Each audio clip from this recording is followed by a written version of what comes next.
Bonjour à tous, soyez les bienvenus dans ce nouveau numéro du 18h de Télé Nantes. Ce soir, nous allons vous parler de Web TV. Alors rappelez-vous, en début de semaine, on vous a parlé de web-série, de la web-série random qui passait à la télé. Et bien là, c'est à peu près le même principe. On vous parle de ces Web TV qui sont diffusées sur Internet, mais qui là, franchissent le cap et passent à la télé. Concrètement, Télé Nantes, ce dimanche, va vous proposer un nouveau programme dédié aux Web Télé du 44. On vous en dit plus dans quelques instants avec nos invités et avec notre spécialiste maison, Anne Judic. Et puis en fin d'émission, on retrouvera notre chronique cinéma Elsa qui ce soir nous donne plein de bonnes idées pour aller se faire une toile dans les jours à venir. Il y aura le festival de cinéma britannique au cinéma le 14A à partir de mercredi prochain. Et puis aussi des animations en pagaille ce dimanche au cinéma Bonne Garde de Nantes où il y aura un ciné-concert et aussi une vente d'affiches assez exceptionnelle. Web TV et cinéma, c'est le programme du 18h de Télé Nantes du 3 décembre qui démarre tout de suite.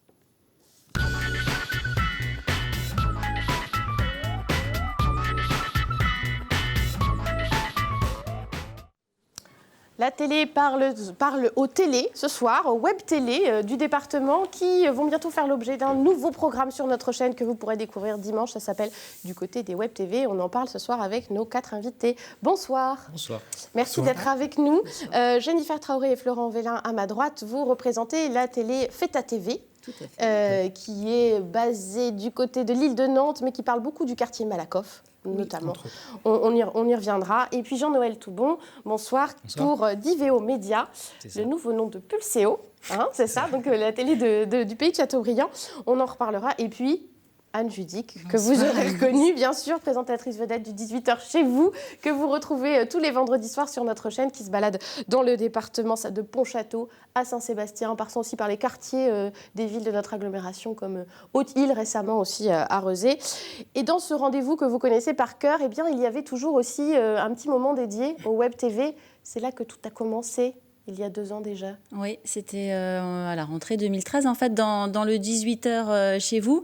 À la fin, après la visite, la découverte d'une commune, il y a une petite case de 2 minutes 30 où eh bien, chaque semaine, une web TV différente nous propose un reportage. Alors, on a 5-6 web TV partenaires. Et voilà, tout au long de l'année, ce qui était sympa, c'était de découvrir des endroits ou des reportages que nous, à Télé Nantes, on n'a pas l'habitude non plus de tourner, ou des formes différentes aussi, parce que c'est plus libre, entre guillemets, que ce qu'on peut faire dans un journal où c'est calibré plus petit, par exemple. Oui, c'est vrai que des fois, on a des reportages un peu plus sur la durée dans les web TV. Un mot déjà de ce partenariat qui existe peut-être depuis 2 ans pour Pulséo, devenu Diveo. C'était une évidence de participer à cette émission aussi au 18h chez vous, de montrer à la télé ce que vous faites sur le web. C'est vrai que nous, on l'a perçu comme une opportunité de pouvoir diffuser nos contenus, nos propres contenus, nos reportages sur une chaîne de télévision à une plus grande audience. Donc on l'a vraiment saisi comme une réelle opportunité de diffuser à d'autres personnes que les spectateurs qui nous suivaient sur la région de Châteaubriand. Est-ce que ça a changé aussi votre façon de faire des reportages ? Du coup, vous avez dit, tiens, celui-là, on va le faire parce que ça passera peut-être bien sur Télé Nantes ? Non, c'est juste forcément. Que la case qu'on avait nous obligeait à parfois restructurer le sujet. Mais c'est tout.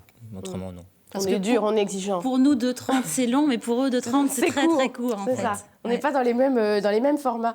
Même question pour Feta TV, avec ces 2 ans de recul aujourd'hui. C'est pareil, ce partenariat, ça vous a paru comme une évidence ? Oui, tout à fait. Et puis une opportunité aussi, vu que Feta TV est né dans le quartier Malakoff en 2012, c'était aussi l'occasion de sortir du quartier et puis de partager les reportages et les enquêtes auprès d'un plus large public. Donc, c'est vrai que la case 2 minutes 30 nous a aussi posé question, mais là, avec le programme des Web TV, on aura l'occasion justement de diffuser des formats un peu plus longs et puis aussi poser question parce que vous aussi, vous faites plus long d'habitude. Oui, bien sûr.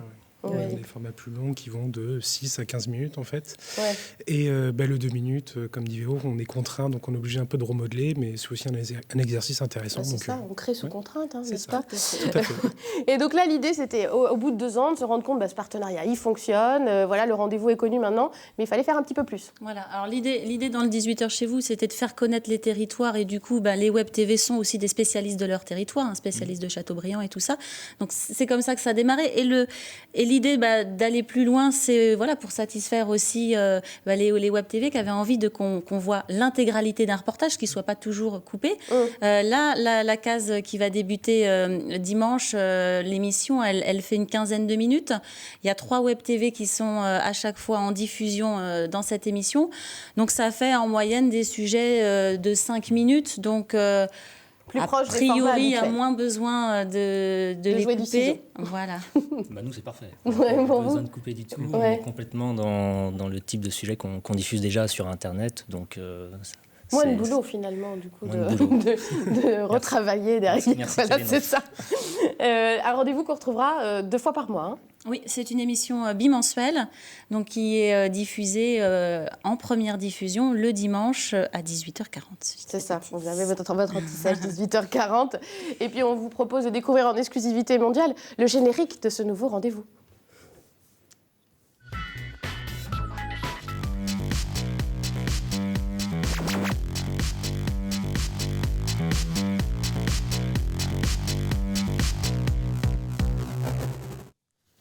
Du côté des Web TV, voilà, c'est ça punchy, le nom, la c'est musique, punchy, hein. voilà. Ouais. Bon, vous le découvrez aussi, le générique qui vous C'est plaît, vrai qu'on- validé. On le découvre en live, là. Ouais, et donc ça vous va? Ah oui, Ça tombe bien, de toute façon. Totalement, Hein, maintenant, il est fait. Il y a 5 Web TV qui participent, hein, on va les nommer. Il y a Vlip, qui est aussi une télé d'un quartier nantais, plutôt, hein, quartier Nord-Nantes, voilà. TV sur Erdre, qui couvre les bords de l'Erdre. Oui, les bords de l'Erdre et plus généralement tout le nord du département. Et c'est TV Sèvres et Maine, donc du coup plutôt le sud, Feta TV et Divéo qui sont avec nous ce soir. On a du coup une représentativité aussi du territoire de Loire-Atlantique, c'était ça l'idée? L'idée, oui, c'était d'avoir un petit peu toute la couverture de la Loire-Atlantique. Alors, il y a d'autres Web TV qui existent en Loire-Atlantique qui ne sont pas forcément partenaires de Télé Nantes. Après, par exemple, sur Clisson, elles sont plusieurs. Nous, on s'est dit, on va travailler qu'avec une seule. Ça ne sert à rien de proposer 2 fois des reportages sur Clisson. On a eu l'année dernière un partenariat avec Saint-Nazaire aussi. Là, ils ne sont pas là cette année parce que c'est à un moment où ils ont d'autres activités et puis ils reviendront un petit peu plus tard dans l'année. Donc, on peut dire que c'est presque tout le département. Il manque peut-être un petit peu la côte, mais voilà. Il y a des Web TV qui existent aussi sur la côte, mais qui ont des programmations l'été, la par Bonne exemple, TV notamment, donc forcément, voilà, ils ne pouvaient pas assurer toute l'année. Divéo, un petit mot aussi de ce que vous faites justement, alors anciennement Pulséo, vous êtes installé à Châteaubriand depuis 8 ans, vous faites de la télé. Pour parler très brièvement de Pulséo, puisqu'on a commencé le partenariat sous cette entité, ça existait depuis 2007, donc ça fait quand même 7 ans. Et puis depuis 1 an, nous avons transformé, on peut dire ça comme ça, Pulséo, qui s'appelle maintenant Divéo Média. Divéo, c'est vidéo, un anagramme, je le dis. Voilà, pour ceux qui n'avaient pas saisi. Voilà. Et donc du coup, nous avons changé un petit peu d'axe, de thématique, puisque nous nous concentrons sur la thématique du patrimoine, puisque nous avons mis en ligne, nous exploitons un site qui s'appelle patrimoine-local.fr. Et donc on se concentre vraiment sur la partie patrimoniale du département, voire même de la région, mais bon, on se concentre au début sur le département. Donc le patrimoine dans son ensemble, l'histoire, l'économie, l'industrie, la culture, le tourisme, il y a plein de choses à découvrir. Alors vous, votre envie de créer cette télé-là, à la base, c'était aussi parce qu'on ne parlait pas assez de Châteaubriand, ou enfin c'était quoi votre envie ? Alors déjà, nous sommes du territoire de Châteaubriand, donc nous le connaissons bien. Nous sommes, mes collègues et moi, issus du milieu de l'audiovisuel. Donc on a fait nos premières armes sur le territoire. Et puis effectivement, c'était une zone du département qui est peut-être sous-médiatisée. Alors après, c'est subjectif. Mais en tout cas, il y avait beaucoup de choses à raconter. Et on a saisi l'opportunité du web, puisqu'en 2007... YouTube avec 1 an, donc c'était vraiment les tout débuts. Et on a saisi l'opportunité, voilà. Et puis on y est allé sans trop réfléchir à est-ce que c'est faisable ou pas. La fleur au fusil, comme on dit. Et vous êtes encore là, donc a priori c'était faisable et il y avait justement de la matière. Il y avait une place, voilà. Ouais, puis suffisamment de matière, de oui, matière il y a aussi, largement de la matière. Et aujourd'hui, il y a 6000 personnes qui vous suivent sur Internet. Alors c'est vrai que depuis le temps, 6000 personnes sont inscrites à notre newsletter, comme on dit, et reçoivent nos programmes dès qu'on en a, quoi. D'accord, oui, donc ça fait pas mal de spectateurs potentiels, évidemment. Ouais. Eh bien, dans le nouveau des programmes que vous découvrirez dimanche du côté des Web TV, il y aura un reportage justement de Divéo. On va encore en exclusivité mondiale montrer un tout petit bout. C'est la découverte d'une chapelle des Templiers qui se trouve... Templiers, pardon, oui, bien sûr, ça ne veut rien dire sinon. À Saint-André-des-Châteaux, c'est juste à côté de Châteaubriand. Voici un petit extrait. Saint-Aubin des Châteaux. Ouais, j'ai tout faux. Elle ne connaît pas le territoire. Voilà, c'est Non, ça. c'est pour ça qu'on est là en fait. Ouais, c'est ça. Voilà un extrait.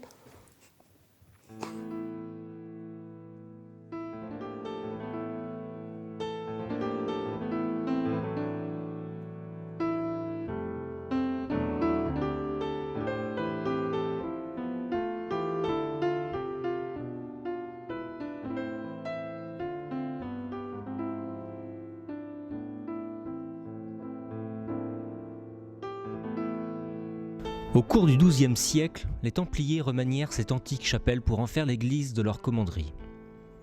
C'est ainsi que la voûte de bois primitive fut soutenue par de gros contreforts et qu'une porte fut agencée dans la façade. Les 3 voussures qui encadrent cette porte méritent l'attention du visiteur.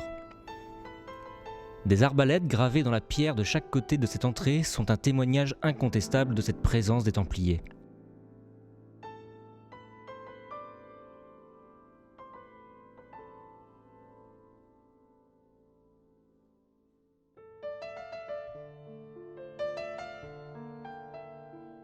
Au sud, une petite fenêtre éclairait l'autel et 2 portes, dont l'une avait été agrandie afin de permettre le passage des charretés de foin.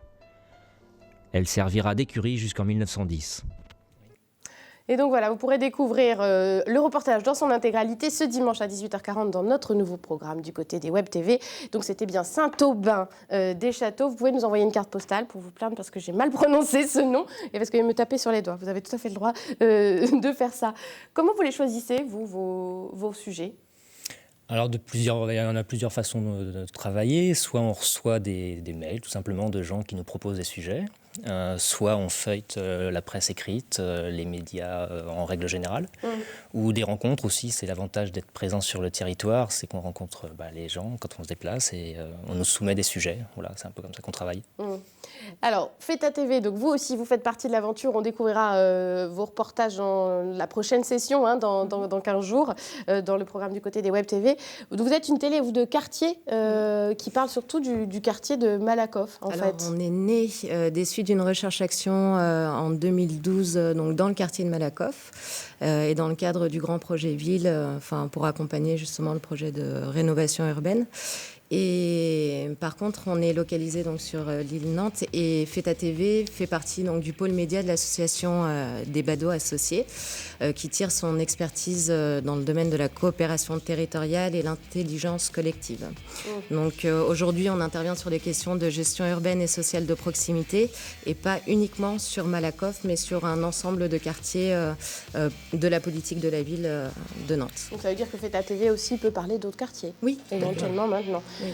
C'est né aussi de, comme on le disait Jean-Noël à l'instant, peut-être les quartiers qui sont sous-médiatisés, mal médiatisés, votre envie de faire de la télé à Malakoff ? Alors, Feta TV est un outil de dialogue citoyen, d'information et de médiation. Donc, on a ciblé les quartiers prioritaires parce qu'on intervenait déjà dans le cadre de nos activités de médiation. Et ça nous paraissait faire sens, en fait, que d'approfondir, on va dire, les sujets, parce qu'il y avait un réel besoin, justement, de dialoguer et de redonner la parole aux citoyens. Et qu'ils ne se sentaient pas forcément compris et qui avaient besoin d'interagir. Surtout que le grand projet Ville, c'est une question... on va dire, entre l'institution, entre les professionnels d'un quartier et les habitants.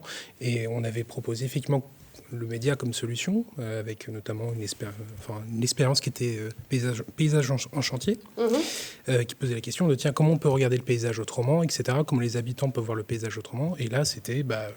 encore une fois, questionner le média, comment il pouvait être utilisé dans le cadre du dialogue citoyen, du dialogue territorial. Et vous êtes rendu compte que les habitants avaient envie de ça, avaient besoin de ce support-là aussi ? Oui, il y a un besoin justement de se faire entendre et de dialoguer. Après, c'est vrai que, on le voit au quotidien aussi et sur le terrain, c'est pas forcément simple de s'exprimer en face d'une caméra, de donner son avis, Donc, voilà, c'est aussi notre travail que d'accompagner justement et de faciliter, on va dire, la prise de parole des personnes les plus exclues et les plus éloignées de tout. C'est vrai qu'on voit bien, qu'avec Divéo, on est sur de la production de contenu assez comparable à ce que peut faire Télé-Nantes, par exemple. Mais là, on sent qu'il y a un aspect pédagogique aussi qui est important, de culture des médias aussi, que vous transmettez, quoi.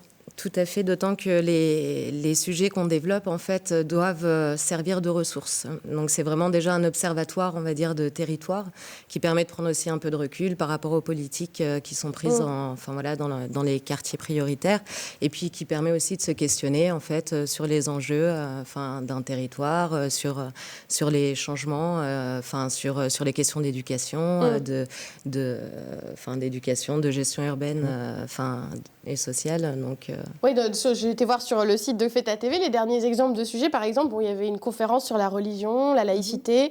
Il y avait aussi J'ai testé pour vous, le speed dating associatif. Également aussi un reportage sur de jeunes talents des quartiers qui ont ouvert une pizzeria qui s'appelle Mario Chic and Pizza. Voilà, exactement. Voilà un peu l'éventail des sujets que vous pouvez aborder. Oui, voilà. Il y a beaucoup, on va dire qu'on a 6 grands formats.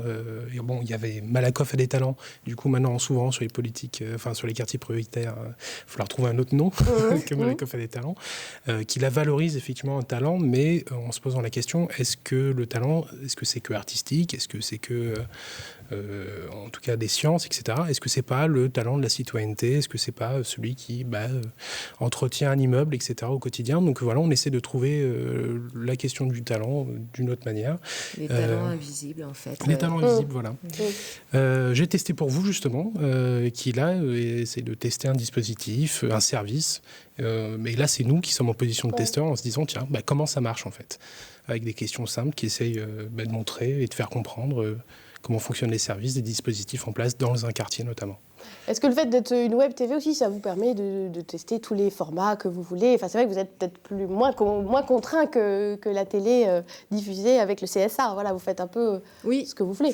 Tout à fait. Et puis, mais en même temps, vu qu'on travaille avec des jeunes, je me classe dans cette catégorie, mais je ne sais pas si c'est le cas. On essaye vraiment de les accompagner parce qu'ils sont en cours de professionnalisation. Donc on pose certaines contraintes, des formats aussi. Et puis on travaille avec un ensemble de personnes ressources justement qui accompagnent les salariés qui sont soit en contrat aidé, les services civiques aussi, qui peuvent leur permettre aussi d'évoluer dans le domaine, que ce soit journalistique ou de l'audiovisuel de manière générale. Donc l'idée c'est de faire avec ce qu'on a, parce que on peut tout à fait réaliser un reportage aujourd'hui avec un téléphone portable. Ouais. Après, nous on s'axe beaucoup sur le contenu en fait, parce que comme je l'indiquais, sur le fond, c'est une ressource qui doit servir et le citoyen, l'habitant d'un quartier, mais aussi le professionnel qui prend peut-être pas ou moins la mesure en fait ou la place de l'habitant au sein du quartier. Donc, un petit mot, parce qu'il nous reste déjà peu de temps finalement, le temps file. Web TV, plus de liberté? Beaucoup plus de liberté. On a beaucoup moins de personnes à convaincre si on veut lancer un nouveau format. Déjà, ça, c'est une chance. Et puis, on n'est pas contraint par une grille. C'est-à-dire que c'est vraiment du contenu qu'on diffuse avec une régularité qu'on s'impose nous-mêmes, tout simplement. Donc on peut très bien faire un sujet, pour notre part, en tout cas, c'est des sujets de 3-4 minutes, mais on pourrait faire une émission d'1 heure aussi. Oui, on fait tout ce qu'on veut. Exactement. Mais bon, on arrive quand même à faire se croiser les web TV et avec les contraintes de la télé, donc grâce notamment aux 18h chez vous, et puis maintenant donc du côté des web TV avec sa première diffusion dimanche à 18h40, ça dure 15 minutes, on l'a dit, et puis aussi il y aura plusieurs diffusions lundi à 12h35 et aussi jeudi prochain à 22h10, et puis évidemment sur telenantes.com, bien entendu. Un dernier mot, on a tout dit, Anne-Judith? Presque tout. On a tout dit, c'est Moi, bon. je voulais juste dire que l'intérêt pour nous, comme vous le disiez, c'est notamment de pouvoir diffuser des reportages dans les quartiers où nous, quand on y va de temps en temps, on ne connaît pas tous les interlocuteurs, on n'a pas possibilité de rencontrer les personnes que vous fréquentez au quotidien. Et pareil, d'aller dans des territoires où on ne va pas souvent, ça permet à nos téléspectateurs d'avoir un plus grand champ de vision de ce qu'est la Loire-Atlantique, et c'est super. Voilà. Merci beaucoup Anne, et merci au Web TV d'être venue ce soir sur notre plateau. Et tout de suite, on va parler cinéma avec Elsa.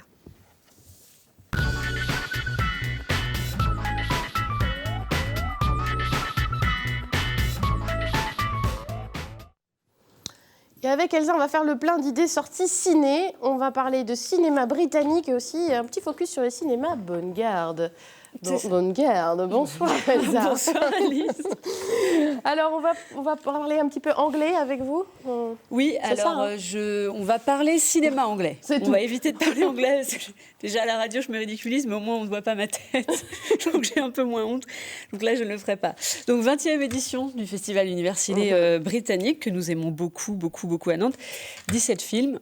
9 inédits, c'est assez sympa. Toujours un programme savoureux, des invités, 2 acteurs, 2 producteurs, 2 réalisateurs. Voilà.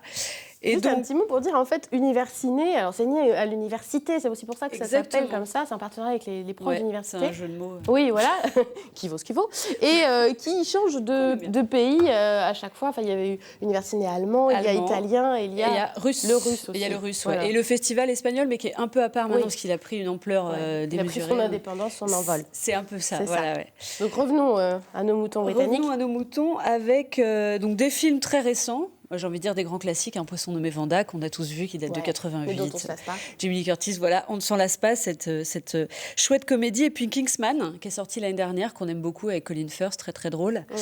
Imitation Game aussi, avec Benedict Cumberbatch, acteur britannique. Oui, qui joue aussi dans la série Sherlock Holmes. Exactement, que j'adore. Oui, pareil. D'accord. Oui, pas mal. Je ne suis pas la seule, ça me fait plaisir. Mais ce qui est intéressant, surtout, ce sont les inédits. Des films qu'on n'a pas l'occasion de voir ailleurs que dans ce festival et qui peut-être ne sortiront pas en France. Donc il y a 2 avant-premières. Voilà, on distingue les avant-premières qui sortiront et des inédits qu'à ce moment-là, on ne verra que là. Alors, comme nous avons des sources, n'est-ce pas, en interne, on vous conseille fortement le documentaire qui s'appelle Death of a Gentleman. Voilà. Les sources en interne, c'est la directrice du 14A. Voilà, c'est ça. Faut le dire, quand même. Mais non, normalement, on balance pas ses sources. Death of a Gentleman, un documentaire sportif qui s'intéresse au monde du cricket. Il paraît que c'est so british, voilà, donc c'est très sympa. Et puis un documentaire qui s'appelle Tony Benn, Will and Testament. Je regarde parce que vraiment, je suis nulle en anglais, encore une fois, je le dis, je suis désolée. Et ça parle donc du fameux Tony Benn, qui est un élu du Labour Party. Voilà. D'accord. 2 documentaires, paraît-il, excellents et très, très british. D'accord. Voilà. Donc, on retrouve toute la prog sur le site aussi d'Univers Ciné Et puis, britannique. il y a quand même des films en compétition. Il y a 5 films en compétition. Oui, c'est aussi un festival. Voilà, que des inédits. Là, pareil, avec des invités. Et là, on a un peu de tout. On a du drame, on a du thriller, on a une rom-com, comédie romantique. Voilà, on a un peu de tout. Et on retrouve tout ça sur le site du 14A et sur le site d'Univers Ciné. Voilà, une belle programmation. Et puis, c'est vrai, avec des films assez rares et puis très variés, dans des genres très variés. Exactement. Et puis le cinéma anglais, en général, se débrouille assez bien. C'est plutôt sympa quand même. Le fameux humour britannique aussi. Exactement. Est plutôt sympa. Exactement. Et puis, alors, il nous reste du temps aussi pour parler du cinéma Bonne Garde, qui, ce dimanche, est très actif. Et très actif. Alors, on change complètement de registre. Eux, dimanche, ils font un truc qui s'appelle cours pour petits. Voilà. 8 €, voilà, pour tout le monde. Et c'est à partir de 15 h. Ils font toute une série de courts-métrages à partir de 5 ans. Voilà, toute une série de courts-métrages pour les enfants à partir de 5 ans. Et ensuite, il y a un spectacle d'une compagnie dont je ne veux pas écorcher le nom, qui s'appelle Norquito. Voilà. Ça s'appelle Un crapaud presque charmant. C'est très mignon. C'est joli. Du spectacle, hein, voilà. Très, très mignon. C'est un conte musical et participatif. Voilà. Et puis, il y a un goûter après. Donc là, c'est vraiment, on arrive à 15 h, court-métrage, spectacle, goûter. Voilà, là, on a une vraie journée pour les petits, plutôt sympathique. Au cinéma Bonne Garde, qui se trouve dans le sud de Nantes, vers Pirmille. Voilà. À peu près, c'est ce quartier-là. À peu près. Et puis, ils ont aussi, le même jour... En même temps, le même jour, leur vente annuelle d'affiches. Donc là, ça commence à 10 h jusqu'à 17 h à peu près. Voilà, on le voit sur l'écran. Ils ont des affiches comme ça depuis les années 80 jusqu'au film de cette année, voilà, les affiches dont ils n'ont plus besoin. Ils ont environ 1000 affiches. Donc, il y a du choix. On y va, on n'hésite pas. Et alors, ce que j'ai vu en plus, c'est qu'elles sont déjà sur leur site. Donc, si on va sur le site du Ciné Bonne Garde, on peut déjà peut-être regarder ce qu'il y a pour éviter de se déplacer ou pas. Et voilà, ils ont listé toutes leurs affiches, très sympa. D'accord. Et donc, c'est entre, j'ai vu, 4 et 6 €. 4 la petite et 6 € la grande, voilà. Donc, la vente annuelle d'affiches, 10 h, 17 h, ça peut être très sympa. Une bonne idée de cadeau. Des cadeaux, ce que j'allais dire. Voilà, c'est bien, un petit cadeau cinéma. Donc, voilà, le Cinéma Bonne Garde, on recommande chaleureusement ces 2 rendez-vous de dimanche. Ouais. Et puis, Univers Ciné, c'est à partir de mercredi et ça dure une semaine. Jusqu'au 13. Voilà, jusqu'au 13 décembre. Merci beaucoup, Elsa, pour tous ces conseils liés au 7e art. Et merci à vous de nous avoir suivis. Vous pouvez évidemment revoir cette émission et tous les programmes de Télénantes sur notre site internet telenantes.com. Et on vous rappelle aussi, nous sommes sur les réseaux sociaux. Si vous ne nous likez pas déjà ou nous followez pas déjà, n'hésitez pas à le faire. On est sur Facebook et Twitter. Bonne soirée sur notre chaîne et à demain.